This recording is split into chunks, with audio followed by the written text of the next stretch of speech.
នាយករដ្ឋមន្ត្រីថៃលោកអនុทิនឆានវិរៈគួនបានប្រកាសកាលពីថ្ងៃអង្គារម្សិលមិញនេះឲ្យស្ថាប័នពាក់ព័ន្ធរបស់ថៃបន្តនីតិវិធីលុបចោល MOU 44ដែលចុះហត្ថលេខាជាមួយកម្ពុជាកាលពីឆ្នាំ2001នេះបើតាមកាសែតថៃ PBS និងប្រព័ន្ធផ្សព្វផ្សាយថៃផ្សេងទៀត MOU 44ឬ MOU 2001ជាឯកសារផ្ដោតលើការដោះស្រាយតំបន់មានជម្លោះតាមព្រំដែនសមុទ្ររវាងប្រទេសកម្ពុជានិងថៃយោងតាមសេចក្តីរាយការណ៍របស់កាសែតថៃ PBS លោកអនុทิនបានឲ្យដឹងក្នុងការប្រជុំគណៈរដ្ឋមន្ត្រីនៅថ្ងៃទី10កុម្ភៈថាការលុបចោល MOU 44មិនអាចធ្វើឡើងភ្លាមៗ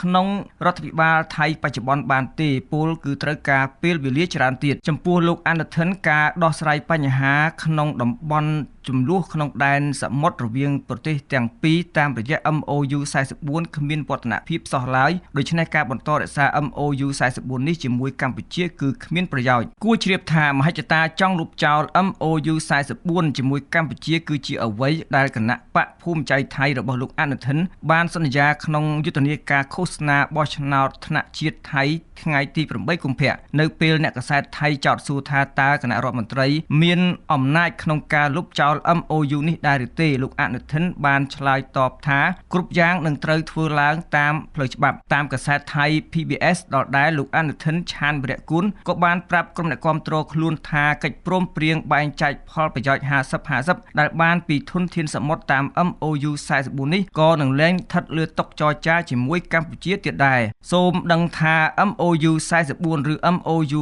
2001ជាអនុស្សរណៈនៃការយោគយល់គ្នាដែលផ្ដោតលើការដោះស្រាយតំបន់មិនទាន់ឯកភាពតាមព្រំដែនសមុទ្ររវាងប្រទេសកម្ពុជានិងថៃឯកសារដែលមានអាយុកាល25ឆ្នាំនេះត្រូវបានចុះហត្ថលេខាដោយអតីតនាយករដ្ឋមន្ត្រីថៃលោកថាក់ស៊ីនស៊ីណាវ៉ាត់និងអតីតនាយករដ្ឋមន្ត្រីកម្ពុជាលោកហ៊ុនសែន MOU 44ធ្វើឡើងមួយឆ្នាំក្រោយកម្ពុជានិងថៃសម្រេចបាន MOU 43ដែលត្រូវបានប្រើក្នុងការដោះស្រាយបញ្ហាព្រំដែនគោកដែលមានការខ្វែងគំនិតគ្នារវាងភាគីកម្ពុជានិងថៃអ្នកជំនាញវិទ្យាសាស្ត្រនយោបាយលោកបណ្ឌិតយ៉ុងពៅនិងអ្នកជំនាញច្បាប់និងជាអ្នកវិភាគឯករាជ្យលោកវ៉ាន់ចាន់ឡូតយល់ស្រដៀងគ្នាថាការលុបចោល MOU 44នេះជាការបំពានច្បាប់សណ្ដាប់ធ្នាប់សកលនិងអាចបង្កើនភាពតានតឹងខ្លាំងឡើងតាមព្រំដែនកម្ពុជាថៃបើតាមអ្នកវិភាគទាំងពីររូបនេះ MOU 44មានតម្លៃស្មើសន្ធិសញ្ញាអន្តរជាតិដោយសារកម្ពុជានិងថៃបានបង្កល់ទុកនៅអង្គការសហប្រជាជាតិដើម្បីទុកដោះស្រាយបញ្ហាព្រំដែនសេសសល់រវាងប្រទេសទាំងពីរស្របតាមឯកសារនានាដោយមានការទទួលស្គាល់ពីអន្តរជាតិ